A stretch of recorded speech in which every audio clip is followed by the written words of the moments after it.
Fam, what's going on? It is Kyle Henderson of Bama Football on YouTube. Can I get a roll tide inside the comment box? I appreciate you guys being here.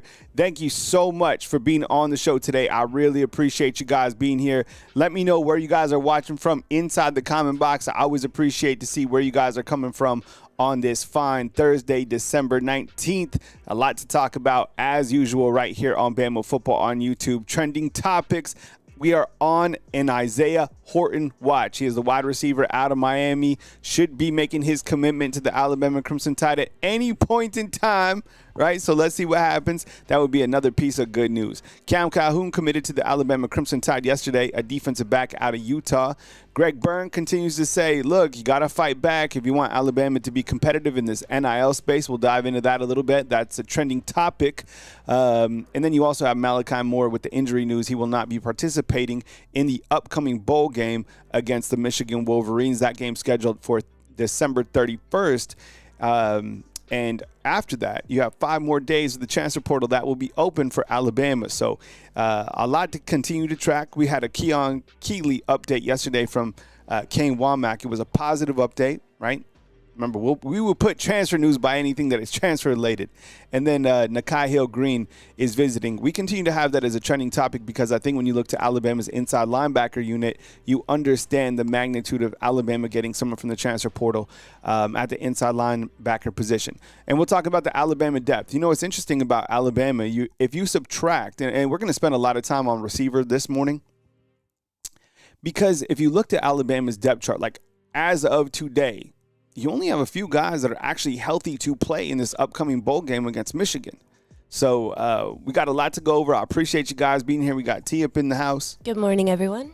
T is member of the Undefeated, member of Bama Football on YouTube. And I appreciate you guys being here. Let me know who you're watching from inside the comment box. Jarvis, I see you. Daniel Adams, Max Tooney, Chris, Samuel, Ricky Smith, Bama Red, Antonio Caldwell, Wayne's World, Party Time, DP, what's up, man? Matthew Newton, what's going on? Jason, and then Caleb in with the early 199 super chat. Wondering what Keelan Russell post was about. Oh, I think it's directly related to Isaiah Horton. I saw that yesterday. I think he was basically alluding to the fact that Alabama's about to get another commitment. And you look to the past couple of days, it's been good news for the Alabama Crimson Tide. And look, I think when you look to the transfer news and you look to guys going in, guys coming to Alabama, it's going to be a revolving door just because that's what the transfer portal has evolved into. And I get it. It makes people uncomfortable because you've invested time and energy into learning these players and hyping these guys up. Maybe you've been funding some of these players on Yay Alabama, and when they transfer, it's part of it. So let's jump in right now to Isaiah Horton. So that's the most important prospect that we'll talk about this morning. This board shows you kind of a list of the key targets from the transfer portal. We'll start up top with Cameron Calhoun, who's a defensive back. The players listed in green are the players that have committed to the Alabama Crimson Tide. Kelby Collins about mid-roll. He committed to the Alabama Crimson Tide as well out of Gardendale. Alabama originally picked Florida over Alabama. And you have Isaiah Horton, who just went to the transfer portal yesterday. Now, all the big recruiting sites have already predicted him to commit to the Alabama Crimson Tide. I'm going to dive into it. You also have Khalid Toffee, offensive lineman out of Washington, and then you have Cam Dewberry, who is currently in Tuscaloosa. He's another offensive lineman that can play a bunch of different positions. Look, Ole Miss has got theirs from the transfer portal. In fact, did you see yesterday that, and I have to update the ticker at the bottom, but Caleb Odom committed to Ole Miss. Did everybody see this? And look, I'm curious to see because you look to what Ole Miss has done. You know, you're talking wide receivers. I mean, shoot. They got Caleb Odom and they got Caleb Cunningham, right?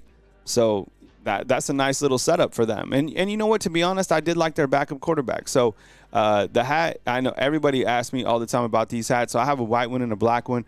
I got him at Chris Mobley earlier this year. So when you go in, tell him Kyle Henderson and Bama Football on YouTube sent you. And they're pretty expensive. That entire store is pretty pricey. I treated myself earlier on this season. So I got a black one and a white one. And I'm all about the rope hats. All right. But I think looking at the board right here, you'll feel good about the players that Alabama is targeting and the players that Alabama is probably likely to get. Now, look, as I continue to mention, when you look at this board, this is going to be a fluid board, and there's going to be more names that are added to this board after this weekend, in my opinion, because those are the playoff teams. And when teams start losing in the playoffs, those players are going to start to bail from their teams if they want to hit the transfer portal. So stay with us. We'll continue to keep you posted right now on Bama Football on YouTube. But I wanted to talk to you about Isaiah Horton. Who out there has had a little bit of time to research Isaiah Horton? Okay. And Brady, I see you inside the comment box. We'll hit on Diego Pavia. Yeah, for sure. That is something that is certainly interesting when we talk about college football news. Diego Pavia, the Vanderbilt quarterback, was able to win a case against the NCAA that allows him to come back in 2025 because he said that he could. His junior college basically limited his NIL, and that coming back in 2025 would allow him to make up to $1 million in NIL. So that is the world we're in college football. Isaiah Horton, who is he? He is the next prospect that looks to commit to the Alabama Crimson Tide. We're really, like, you remember the Batman signal and they put a bat out there? Well, there's like an elephant on that other side. That means that Alabama is about to get another commitment. And the latest is that we're just waiting for Horton to make the call. And talking to people from Miami, they were really upset that Horton was able to get away. And I think that NIL was certainly in play here. I mean, Horton's the type of wide receiver that screams NFL talent, and I don't think he's coming over here, for pennies. So, yeah, Bama is not broke by any means, but this would be a big one. And when we always talk about impacts on a scale of 1 to 10, like if I'm not flying, and I'm going to be on an airplane later today, so think about this. I'm going to be flying tonight back to New Mexico starting at 6 p.m. Central Time. I don't land until 11. So I don't know. Maybe we go live from – I don't even know if we'll have time to go live from the Dallas airport. So that's a – T, what's up? So there's only an hour, I think, in between those. Yeah, it's all good. There's time to report on it. So just heads up. I might be going live vertical. Vertical means from my phone. Don't stress. We got everything covered. It's okay. But I think when you look to the players, it's like if you don't get some of these players that are on this board, right? It's like, well, I don't see one of these guys who was like a complete impact changer. I think like Casey Concepcion, who we still don't really know where he's going to go, and Isaiah Horton are the two guys that I would love most. Now, I think offensive lineman Patrick Cuttis down there that committed to Ole Miss, I think that's a pretty big pickup. But Alabama needs a right tackle. But maybe that right tackle is not in the transfer portal yet, right? Wayne's World's asking about Jeremy Bernard. I have no idea if Jeremy Bernard is staying. I just put out a graphic showcasing Alabama's wide receiver. I'm going to show that to you guys in a minute. I kind of feel he would be leaving, but again, none of these guys have made announcements about going in the NFL, Jalen Milroe included. So I was watching some Isaiah Horton film last night and this morning. Man, what's not to like about him? 6'4", he had a very productive season for Miami last year. He still has 2 years of eligibility. I would imagine he only uses one. He's kind of a one and done. He's got speed. He's really good across the middle. I love him in deep post routes. I think it would be an elite get. Right, you look at some of the top transfer portal targets out there in the country. I think Isaiah Horton's one of them. I think Casey Concepcion's the other. And I think the Oklahoma quarterback was the top guy. And that guy from Washington State that went to Oklahoma, the quarterback, I love him. He is a, man, John Mateer, that's him. John Mateer, if you watch that guy, absolute baller, 100%. So you're going to have to deal with him next year at Oklahoma, right? And you're going to have to deal with Diego Pavia, and you're going to have to deal with Jackson Arnold. And you're going to have to deal with Garrett Nussmeier, right? But Jermaine King, yeah, I know someone close to the situation, ironically, in Miami, and they've been hitting me up about, this whole deal, and really worried. And they're like, man, this is a big one that they do not want to lose. He's their number one wide receiver, okay? So I was thinking about it when I started diving into some film, and of course I can't show highlights, but I can show a little bit of chalk talk. And when you go full screen, you'll see Isaiah Horton, how he was utilized in Miami's offense. Now, Cam Ward operated this offense at a very high level. This guy threw the ball a ton. He was really good in late game situations. As you can see right here, they were trailing in this game 38-18. Miami was trailing in pretty much every single game, but they came back to win. And I think based on their season, the playoff committee knew that this wasn't a playoff team, but they had a high productive offense, right? So what they did right here, and they'd love to put Horton on the outside and love to draw mismatch. Now, in this particular case, you have your DB playing about 10 yards off. So what they're going to do, and this actually was a touchdown late in the fourth quarter, or early in the fourth quarter, rather. But what they do is they have him just basically run a post right here, and Cam Ward's going to throw it about right here on the money and gets inside for the end zone. So they like him on the outside. So think about, and I have a graphic that'll display how theoretically Isaiah Horton would be used in this particular offense. But, I mean, it's pretty easy. Put him on one side, Ryan Williams on the other, put Jalen Mbakwe or Latier Brooks or, I don't know, someone else at the slot. You're good to go, right?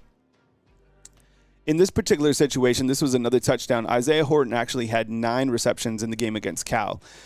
So what I like right here, and this is Isaiah Horton down at the bottom of your screen. So you have a quarterback that can clearly throw the fade right here. Look, for me, I'm running the ball. I don't like the shotgun when you get into the 5-yard line. But I'm showing this just to show you what Isaiah Horton will bring to the table. Now, he can either go here for the jump ball, which I love. This is why I love big wide receivers right here. I put like a Derek Meadows out here. I put my bigger wide receivers that can go up, and you let their athleticism do their thing, right?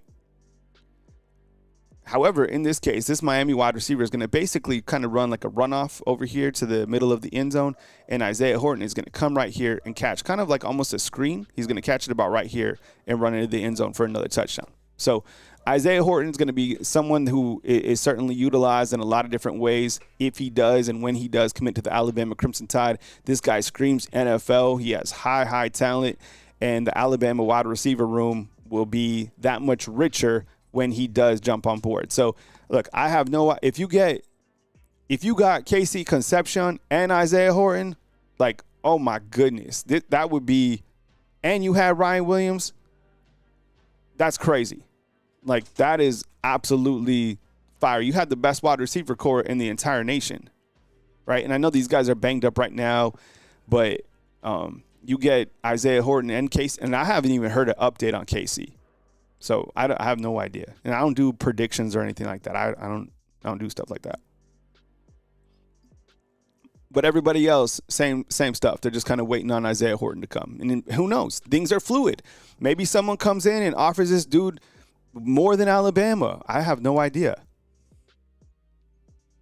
Wade's World's talking about Isaiah, who would start, Jalen Hell or Horton.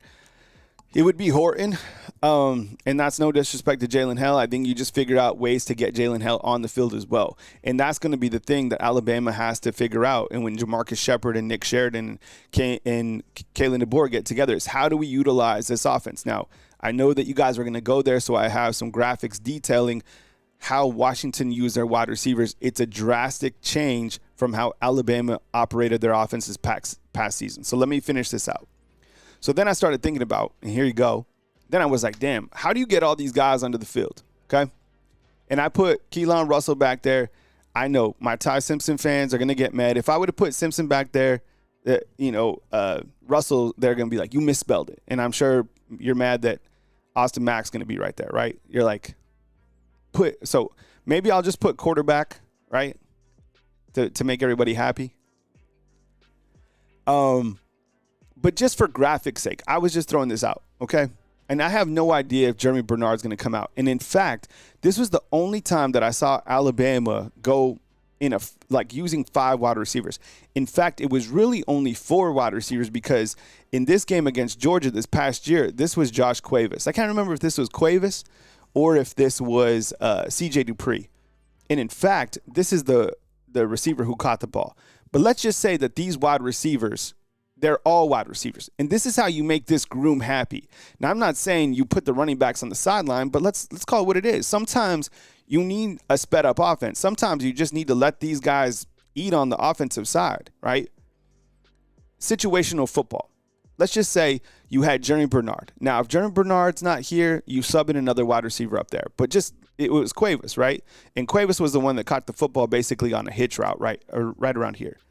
But let's just look at this. I mean, you had Jeremy Bernard right here. You have Isaiah Horton here. You have Jalen Mbakwe here. Keelan Russell, let's just say he's the quarterback or whoever, put your favorite quarterback here.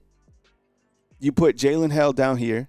and you put Ryan Williams here. Like, I don't know if there's ever going to be a 5 wide. There was 4 wide. This was actually a tight end, like I said. But even if you put Josh Cuevas up here, you still have 4 wide receivers that are on the field. And this isn't going to – we're not saying screw the running backs, because the running backs are going to get fed as well. But I'm just saying, in situational football, maybe there's a point in time where you get these guys on the field. Now, one guy that we can't forget about, and I'll go full screen on this, is this guy. Like, this guy, do not forget about him, because he is as talented as the rest of the room. Okay, he's super important. The guy was just suffered a major injury. This guy's new to the room. You could put a Latier Brooks here. You could put a Cole Adams here. Maybe Cole Adams is the right guy to put here. Keeping these guys happy or fed or whatever, it's always going to be challenging. But this is one of the, in watching film, I was like, how many times did we see Alabama go 5 wide? 0. But when they did, they put a tight end out here. Just food for thought. There's interchangeable wide receivers that you could put all over the field. Okay? Sorvo, what's up, man? I appreciate you inside the comment box. And when we do a little bit more graphic detail like this, I would definitely be open to having you guys with more feedback in terms of talking X, Z, Y, and other solutions to kind of put guys in different places in a formation like this. So, but as you can see, that would be, imagine if you put, instead of Mbakwe, what if you put Latier Brooks? What if you put Derek Meadows, somewhere in the mix? Right? So many different packages that you could run with. Now, you're like, how did Washington do it, right? A couple years ago with Coach Kalen DeBoer. I brought up this, okay? So this is a really important graphic to look at. So this is Washington's, and by the way, I'm only going to say it one time. I don't want to keep saying this, but please hit the thumbs up on this video. I put a lot into every single show. So does T. So just please hit the thumbs up. Helps the video's performance. I poured my heart and soul. This is not rehearsed. I literally put the graphics together. T, in terms of talking. Oh, no, yeah, it's all just ad lib. Yeah, 100%. So I appreciate you guys being here. Thank you so much. But so I was thinking, I was like, well, how are they going to keep all these guys happy? And then I was like, you know what? I'm going to go back to 2023 Washington, and I'm going to look at how Coach Kalen DeBoer utilized his room and what Michael Penix Jr., who, by the way, is starting for the Atlanta Falcons. T, are you an Atlanta Falcons fan? I am, yeah. I lived there for quite a while. So T lived in Atlanta for 15 years. Now, the Falcons have 2 quarterbacks, and they spend all their money on the Falcons, right?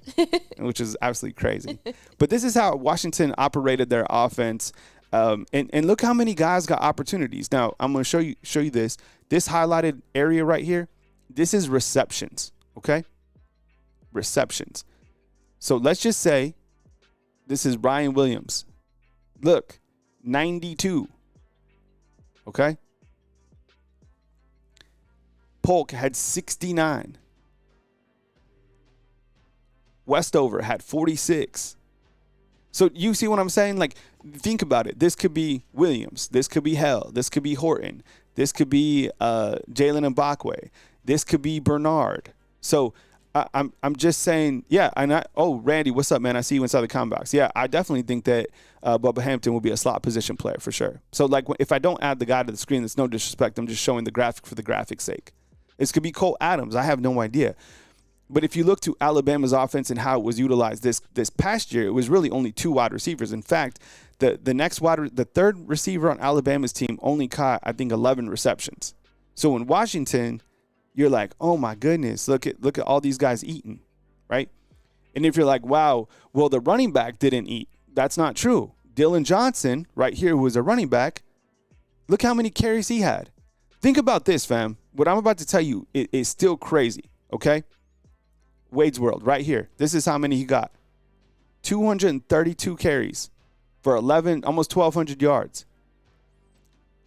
Michael Penix threw the football over 550 times, and their running back still had 233 carries. That's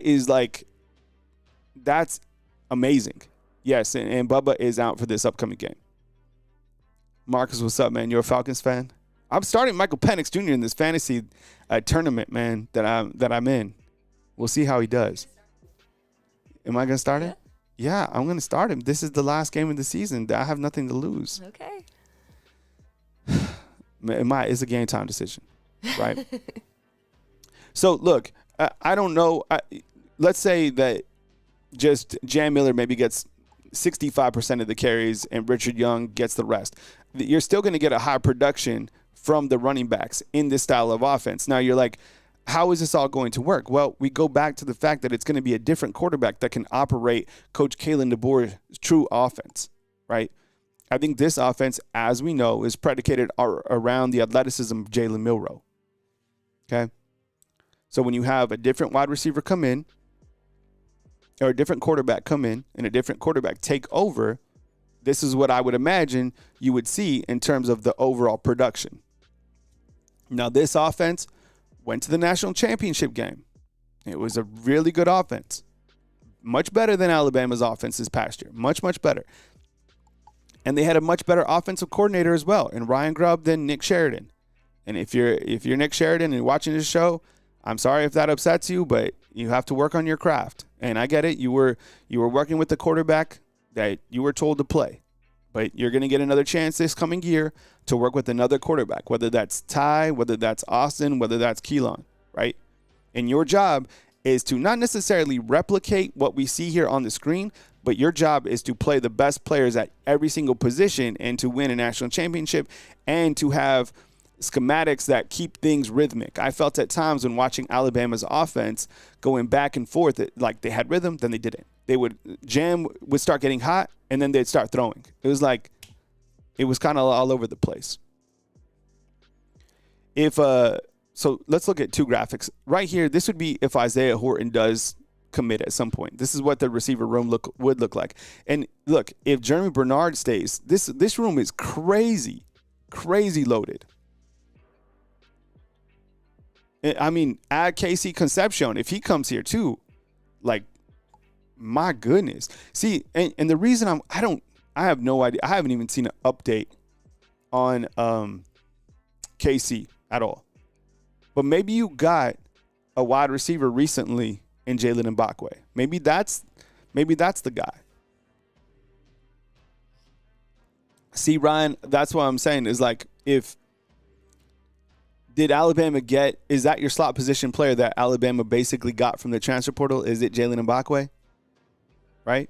Because I don't think Zachariah Branch is going to come and be a backup. Like, can you imagine what I think would happen? And I think they could figure out how to get these guys on the field. But, like, if Casey comes here, do you start him over Bach?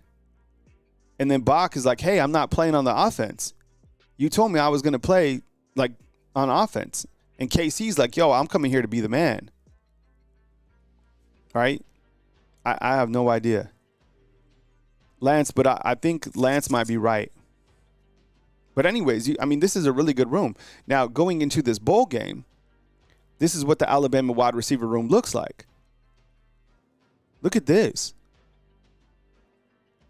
All these guys are out. Amari Jefferson, I have no idea what's up with this guy. He's out. Bubba Hampton out. Jalen Hell out. Cole Adams out. These guys aren't even here yet, these two young men. And even if they were, there's a couple guys that can participate in the bowl practices. Marshall Pritchett, Daryl Duke Johnson, and Luke Metz. Like, those guys can put on jerseys and run out with the team and stuff like that, but they cannot play in the game. But look at your wide receivers. These are the wide receivers. Now, someone inside the comment box, I'm sure you're going to say, well, Jalen Milroe only throws to these two, which is true.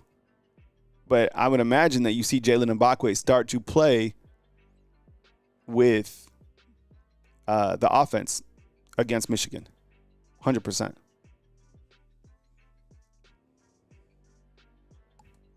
And Rico Scott, he could have a nice game. Nobody talks about Jaron Hamilton. He could have a nice game. But this is how your receiver room looks like for Michigan. And the offense is not going to change against Michigan, in my opinion. Marcus, what's up, man? Appreciate you being a fan funder, man, for 13 months. My goodness. So who's going to be the bigger get? I would say Horton. I know I like either of their game, but I think you already have some slot type wide receivers. Like, So I would say Horton. Not to say that I'm feeling like Casey's going to go somewhere else, but you asked me. So I would say Horton just because I feel Jalen Ibakwe is a good slot. I feel Cole Adams is a good slot. I feel Latsier Brooks. And those guys are going to be really good. But I don't think like you can, I think KC's going to want to be like the guy.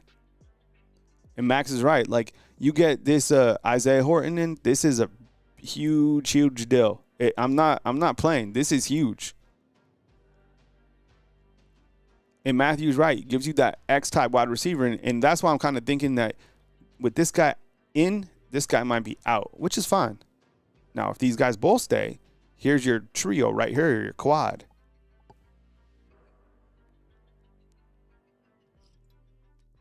All right. So that's kind of the receiver room. All right. Cam Calhoun kind of switching to the defensive side right now. I appreciate you guys being here. T, let them know how they become fan funders. Yeah, you can do it by clicking the link that's pinned at the top of the chat or by hitting the join button at the bottom of the screen. Yeah, I appreciate you guys being here. We got 500 up in the house. And like I said, if Isaiah Horton does end up committing at some point, we'll go live. I'm traveling this afternoon, so you guys hold down the fort, and I'll get to it when I can. So just be patient. But should be really good news as we go into this bowl week. Cam Calhoun, this is a good one. Now, look, someone inside the comment box was like, Kyle, you only gave it a 6.5 out of 10. Look, when I think about Utah, and I said this again, I always think about defense. So this guy has Michigan ties, played at Michigan, I think, 1 year, contributed to Utah. I think he just saw one start as it said on the screen, almost 250 snaps. So with this guy coming in, I'm kind of wondering, does this mean Damani Jackson's going out? A lot of my questions kind of revolve around like Kelby Collins coming in. Does that mean LT Overton's out? Cam Calhoun coming in. Does that mean Damani Jackson's out, right? Isaiah Horton coming in. Does that mean Jeremy Bernard's going out? Like, you see what I'm saying? But none of those guys have really announced if they're leaving. So when I put up graphics, sometimes it's a little bit difficult because we don't know those announcements just yet. And this guy looks like a player, to be honest, right? I think anytime you have somebody like this come in that has experience as a hard hitter that's physical, I'm excited for what he could bring to the room. When you add him to the equation of corners, here it is. I mean, we have a stamp over Damani, kind of like wait and see. But Cam Calhoun, he had 21 tackles this year. His Pro Football Focus grade is really good at 76.5. Xavier Brown will be a sophomore. Started every single game for the Alabama Crimson Tide. I think Deshaun Jones, maybe he plays that Husky spot or he competes for that corner spot. And then you have Zay Mincy and Dejon Lee and Chuck McDonald, all kind of in that development phase. And I think we're all excited to see just how good Dejon Lee is, right? Now, where do you think that Zay Mincy is going to end up playing? You think he's going to play more at the safety position, or you think he's going to play Husky, or does he stay at corner? Zay's a big dude. I like him at safety, to be honest. I think you need somebody else at safety, kind of behind a Keon Sabb, behind a Bray Hubbard. I don't know. Hey, Real Rare TV, what's up, man? I appreciate you being here. Thanks for the feedback inside the comment box. Samuel, what's up, man? T, we got a super chat in from Caleb. Yeah, I think Caleb's asking under the new JUCO rule if Jefferson will get another year. Damn, that's a really good question. I would have to say yeah. Let's write that down, T, so we don't forget about that. Okay. Go ahead, T. Will he apply for it? I guess you would have to, apply for it, right? Yeah. Or does everyone have to go through it, or does everyone just automatically get it? Okay. Very, very good point right here. All right. So with Diego Pavia, because he had exhausted his eligibility because he played at JUCO ranks, then went to college, he went to the court system, was able to win that case, coming back because of NIL opportunities. The exact same thing could happen with Justin Jefferson. Mm-hmm. Let's say Justin Jefferson isn't happy about his NFL draft grade. He could come back because he went the junior college route and be an inside backer for Alabama, which would be really tremendous because I was just cooking up this graphic right here. All right, I'll go full screen on the defensive side. So, look, I feel pretty good. So I have, in this particular graphic, I have Damani Jackson going, I have LT Overton going, and I have Jahad Campbell going, and I have Justin Jefferson going, because of eligibility or to the NFL. Now, this particular area is the most concerning to me, to be honest, because I think you need somebody to really step up, and I don't know if Jeremiah Alexander is ever going to be that guy. Now, he hasn't had that many opportunities. Justin Okoronkwo, he'll only be a sophomore. Caden Jones only be a sophomore.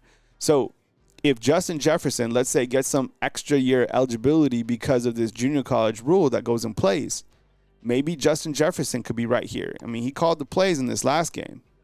So if you have Justin Jefferson and Deontay Lawson back, that would be a gigantic addition for the defense. Like, I'm talking like monumental news. I didn't even really start thinking about that, but that is really interesting, T. But someone had a good point. They were asking if it was an individual or a class action lawsuit, and I think it was an individual lawsuit. So it wasn't like multiple people taking, this case on. It was just Pavia. So I think, someone correct me if I'm wrong, but I think that means that this only applies to him right now. Well, I think it does set the precedent. But in the article that I was reading this morning, it also said that, other guys in junior college, maybe they wouldn't have to go to court and they could kind of point to that case to basically get it expedited as Diego Pavia did. Absolutely. We got a super chat in from Alex 1738. Okay. I saw one from Marcus. Oh, and then Marcus, you can read them both out. Start with whichever one. Okay, Marcus, I think he was first. He said, who would be the dream right tackle you would want? I think these skill position players who are committing to Bama are a precursor to who's leaving for the NFL. Also, happy holidays and roll tide. Yeah, I appreciate it, Marcus. Thank you very much for the contributions this morning. You know what? I don't know who would be the dream right tackle. I haven't seen one really guy go into the transfer portal that I'm like, oh my goodness, must get. So I think that's TBA. And I was reading some feedback yesterday about Caden Proctor, and somebody wasn't happy about, him at the left tackle position. I kind of disagree. I felt like we've seen some growth from Caden Proctor compared to the year prior. I thought he did a pretty good job. I mean, he had some good Pro Football Focus grades. There were some times that, he seemed a little bit slow, but I think he had a really big year of development. So at the right tackle position, I don't know, but that is my biggest area of concern on the offensive side. And then, like you said, the guys kind of that Alabama's getting is a precursor to who's leaving. That could very well be the case. Kelby Collins in, LT Overton out, right? Cam Calhoun in, Damani Jackson out. So I have a graphic that I like to go over, but I think we got another super chat. It was from Alex. Yeah. Alex is asking if you think all the coaches will stay for the 2025 season. Yeah, I mean, I guess right now I do, but that's always fluid because, we just saw yesterday, somebody sent me this on X that Jamarcus Shepard's name is being linked to Washington State's new head job. It was a radio station that ran with this yesterday. That's Jamarcus Shepard linked to Washington State. I'm going to label this under that kind of throw it on the wall and see if it sticks. I haven't seen any of the major kind of guys like a Pete Nakos or some of these guys like a Zenitz, put something like that out there. I think it's just coach is gone. Who used to be here? Who would make sense in building up hot boards just to, have people read. So I would imagine that all the coaches stay. There's always a couple, one guy who might leave or whatever, but I haven't heard anything up to this point. And again, you're not going to hear a lot of that stuff because of the fact that it's a distraction ahead of the Reliant Quest Bowl. And they need, say what you want, they need to win this game. I 1,000,000% think in all bowl games, you're okay, exhibition type games, but Alabama needs to beat Michigan. Their recruiting class, they have some momentum and stuff like that, but you need to win. I think a loss to Michigan, another unranked team, would be a deflating loss to the overall program and the brand. And you see Greg Byrne out there, pleading with fans that they need more money and all this stuff. It would be bad if they lost to Michigan. Whether it's the game doesn't matter. But I think it does. I think it does for branding's sake and for morale's sake. I 1,000,000% think it does. Compounded on the fact that if, let's say things don't go their way or some player doesn't, get to play in this bowl game or whatever, the transfer portal doesn't close for Alabama until January 5th. See what I'm saying? So I think they need to 1,000,000% win. Antoine coming in with the super T. Read that out. Yeah, elephant salute.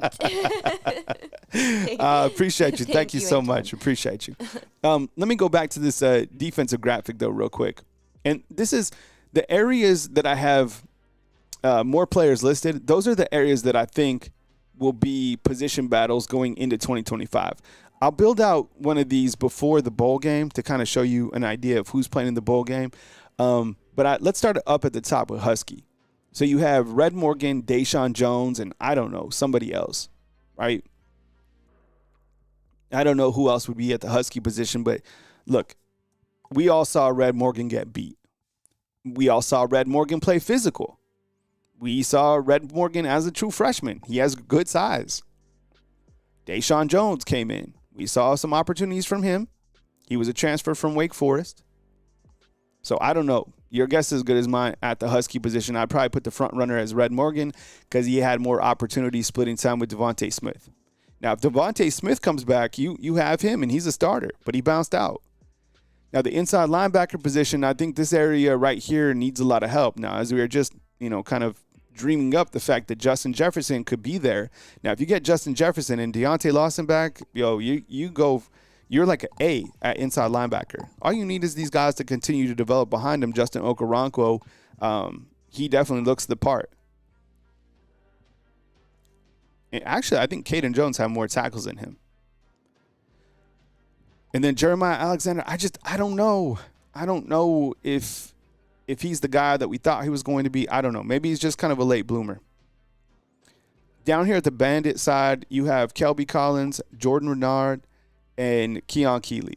Kane Womack said he's really excited about Keon Keeley. We talked about that yesterday. I just think there's going to be a position battle there. I mean, from everything that I saw, Florida fans are upset about losing Kelby Collins and feel that he could be a really good edge rusher. He doesn't have a lot of quarterback sacks throughout his career, but he has a lot of quarterback pressures. Jordan Renard, I know you guys are talking about Freddie Roach inside the comment box. Freddie Roach had a lot of positive things to say about Jordan, and then Keon Keeley, it might just be an experiment that's taking a little bit longer to kind of kick in. Bama Red's asking about Jeremy Pruitt. The people Alabama fans want most is Jeremy Pruitt, Scott Cochran, and then slowly, like on the back end, is Ryan Grubb.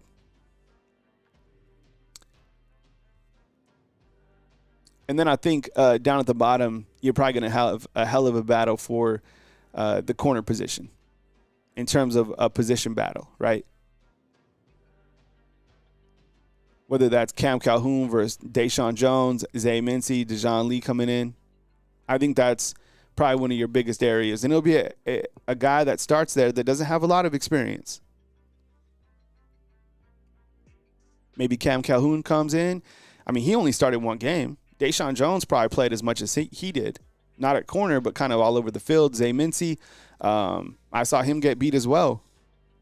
I'm wondering if they move Zay Mincy back to safety. Lance is like, screw Ryan Grubb. And then you have Dejon Lee. Who knows? Maybe he's the dark horse in the room that comes up and ends up starting as another true freshman. Hey, Jason and Antoine, what's up, man? You guys are connected on Bama Football on YouTube. That's what's up. Throw me in the mix. Put me in the group chat.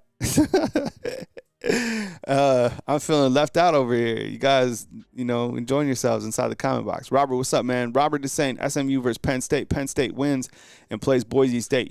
If you're looking at that, these playoff games, we'll talk about those in just a minute. I think Penn State has a really nice setup. Penn State didn't look bad, and I've been really hard on them this entire year just because I don't think they win big games.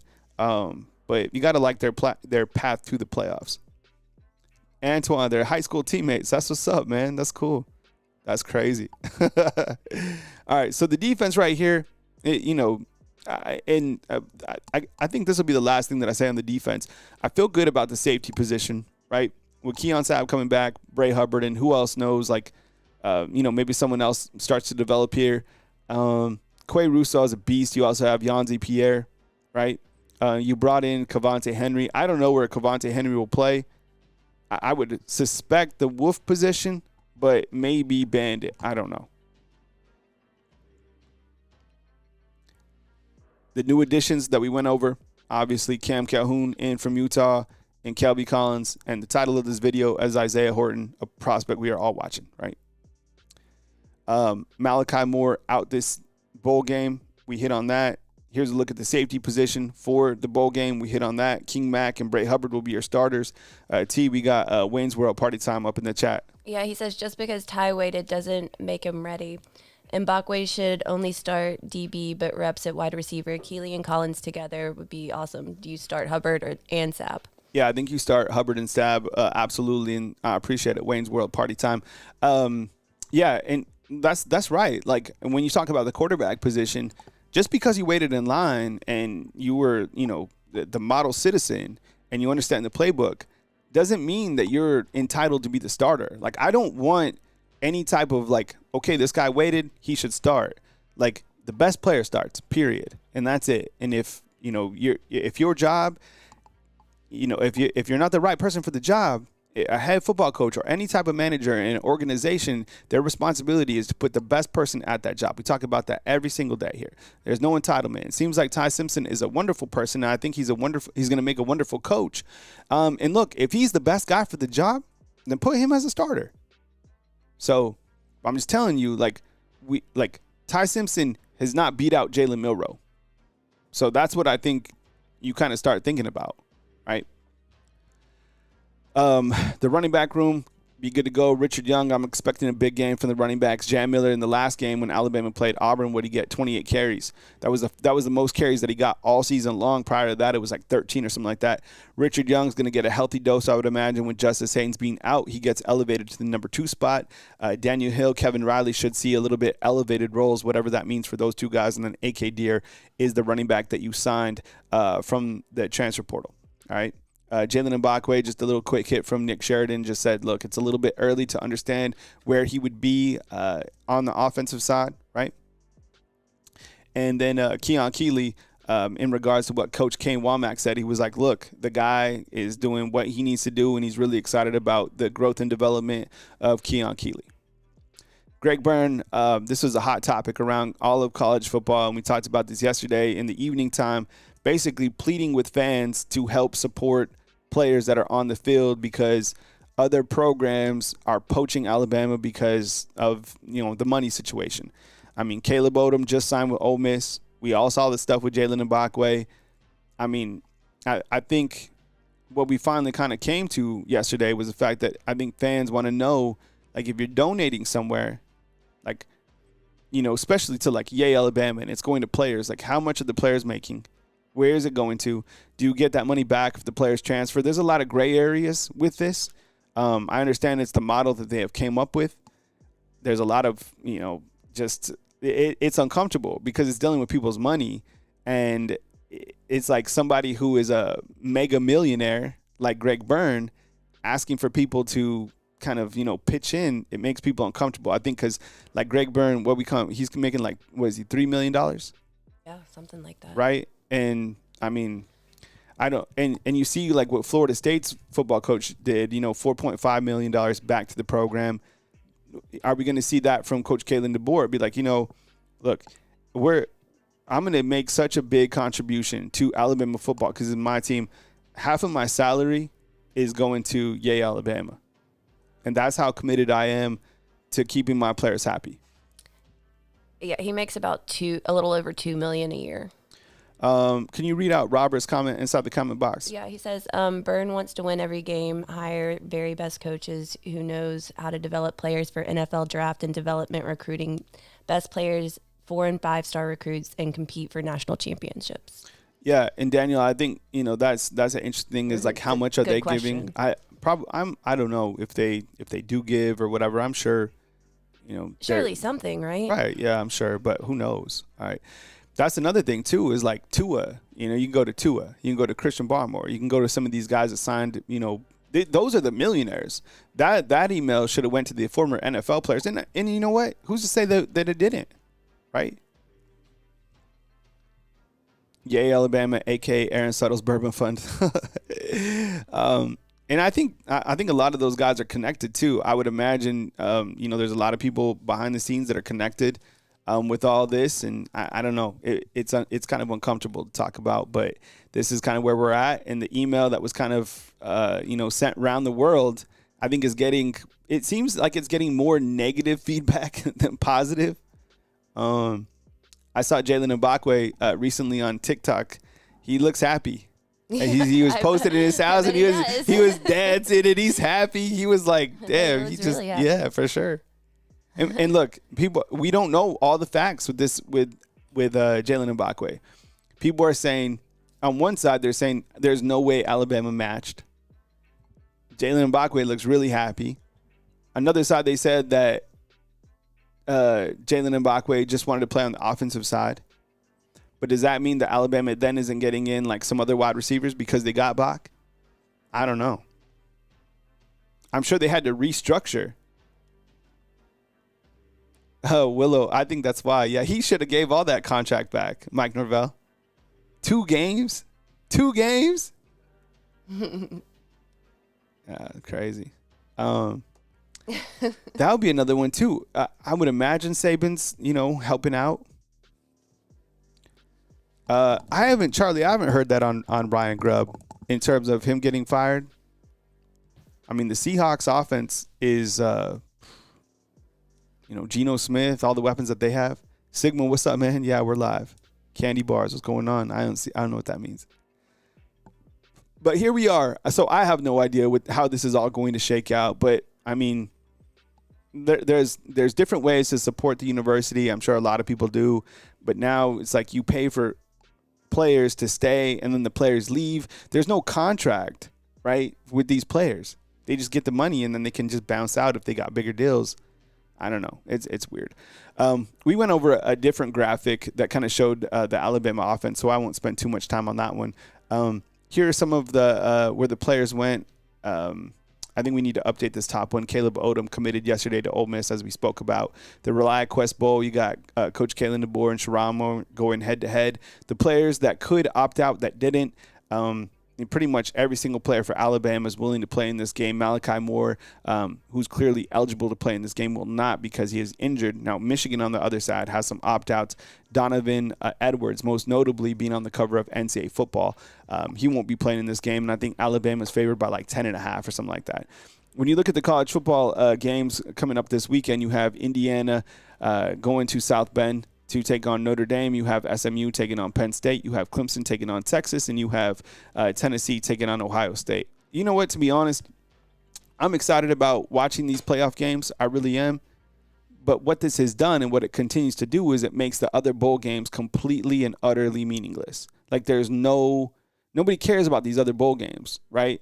I think we care about the Alabama game because Alabama and the storylines that are going with it. But in terms of what it continues to do with college football, it continues to, be something that people aren't interested in is the bowl games. I think a way to fix that is I don't necessarily even know if I'm for this. But I think what will happen is they'll start to see the playoff ratings decline, and they're going to start opening the playoffs up.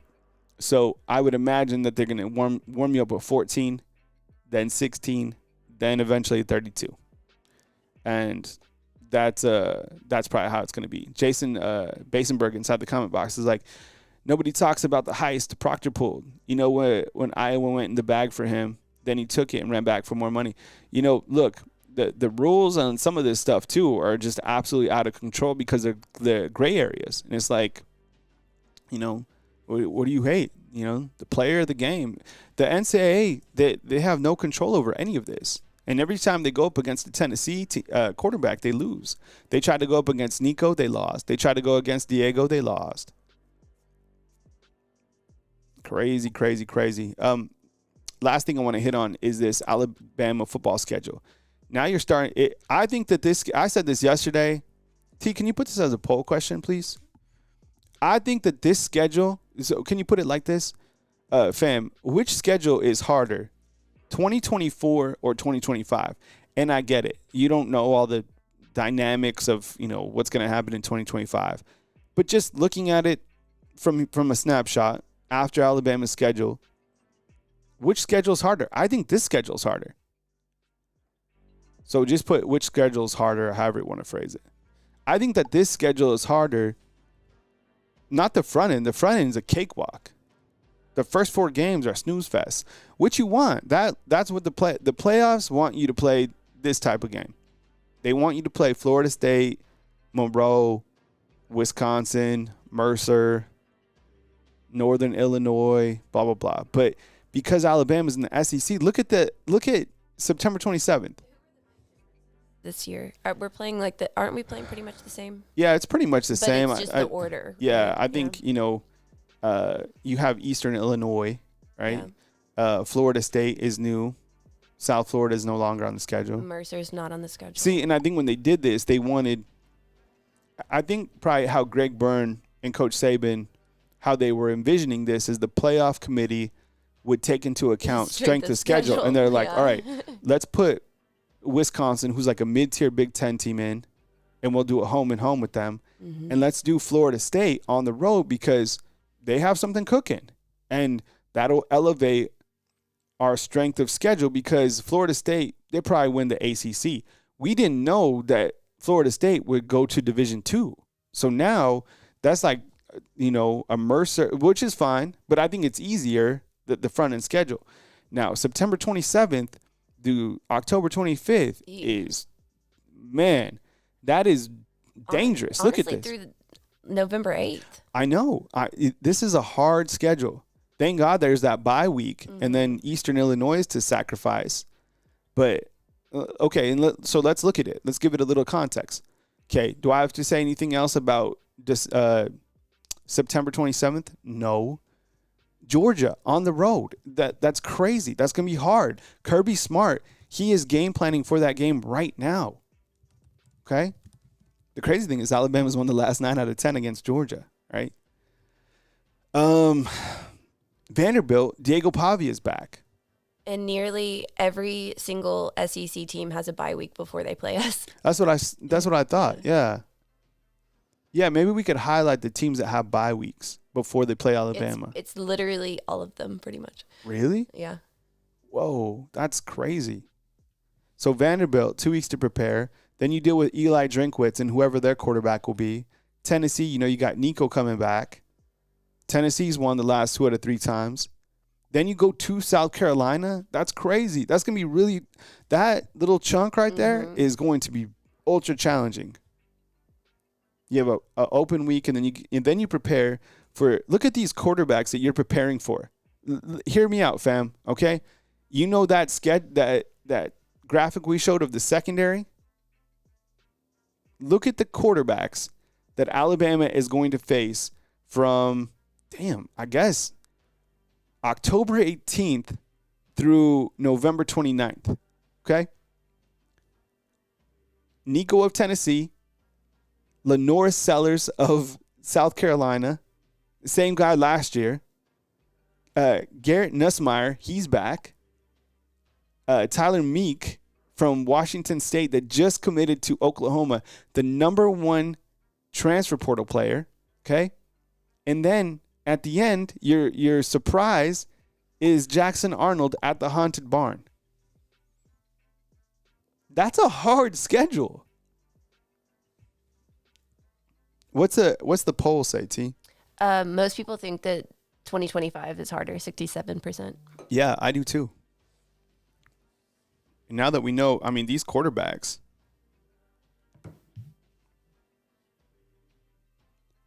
Oh, that's hard. And the thing about it is, if you lose those games, if you lose 2 of them, if you lose 2 SEC games, which I think is probably likely, you're probably out of the playoffs again.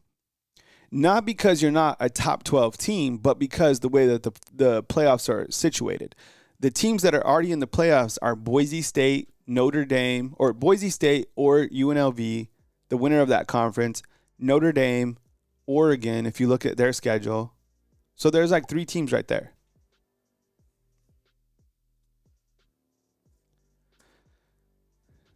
So even if you come in like 4th in the SEC, which is ultra commendable, you're not making the playoffs. No. I think making the playoffs this next year is going to be harder than it was this past year. The only thing that kept Alabama out, and I feel this, I'm gonna say this to the end, is the loss against Oklahoma.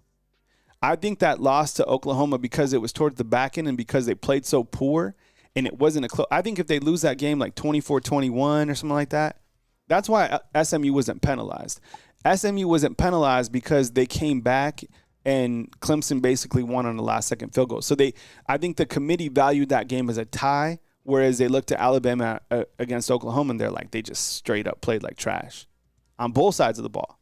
And they might be capable of this in the playoffs. Therefore, they're not a playoff team. So this is a hard schedule. I mean, I think it's going to be ultra challenging to make the playoffs. Now, if you get all these wide receivers and you go 5 wide and you turn into a grass basketball team, I have no idea. But hard schedule. So that's all we got today, fam. I appreciate you, at least for the morning part. As I always say, turn on the subscription button. It's that little bell. It has like a little something to it. Because I would imagine that, news is going to happen. And when news happens, think Bama football on YouTube. Now, please note that I am traveling today starting around 4 p.m. Central Time. And I'll be, in the air. When I'm traveling, news happens. That's the life that I live in. I've accepted that fate, and that's fine. So I'll get to you guys when I can. I'm taking my, my mobile studio stuff. I've chosen this life, and I'll come to you guys when I can. So, and I'm gonna deal with the internet, the best way I can. That's the only thing. It's the internet. So, if I had good internet everywhere, I'd be straight. But, I'm about to go on a road game. So you got to play tough on the road, right? Got to have the right mental, psychological disposition for playing on the road. We'll do our best. I appreciate you guys, fam. Thank you very much for being here. I hope you guys enjoyed the show. Thanks to T for producing. Thank you, everybody inside the comment box. Thank you for contributing for Super Chat. I really appreciate you guys more than you know. Stay tuned. As news happens, we got you covered right here on Bama Football on YouTube. Love you guys. I really appreciate you guys. Thank you for giving me the opportunity to talk Alabama football with you, fam. And I hope you have a great rest of your Thursday, December 19th. Stay safe. Be good people. And we'll talk to you soon right here on Bama Football on YouTube. See you, fam.